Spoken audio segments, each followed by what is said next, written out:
Border towns always bring out the worst in a country, says Charlton Heston.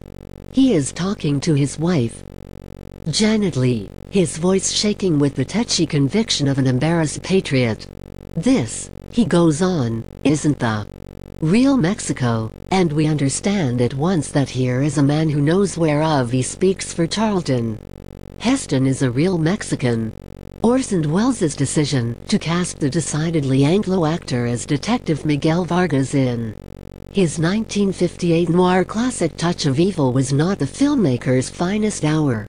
The mistake was only compounded by the application of a quarter-inch of ruddy foundation to Heston's face, as well as his inability to pronounce even such rudimentary Spanish words as sí and no. Yet the bit of dialogue with Leigh seems, in retrospect, oddly prescient.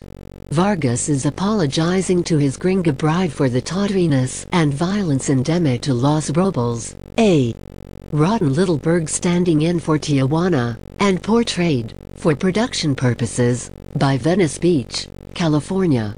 Not the real Mexico indeed.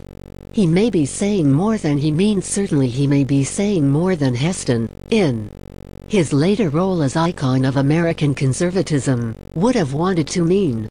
Borders have two sides, after all. And on the American side of the U.S. Mexico line today there lies a town that is not exactly a credit to the great republic.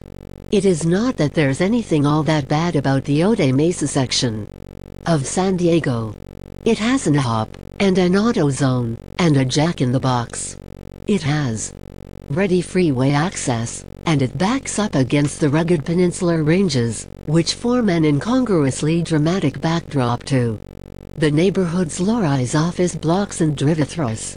But there is something ineluctably grim about the place, a pervasive sense that something is out of joint, that something is seething, and on an unusually overcast day in the Golden State, this feeling is amplified until it becomes the near certitude that there is, somewhere very close at hand, a touch of evil. About 2 miles down the road, the most powerful government on earth is currently staging the most extraordinary architecture exhibition in human history. There has been a great deal written about the prototypes for the Trump administration's proposed border wall since their construction wrapped up in late October. But nothing can quite measure up to the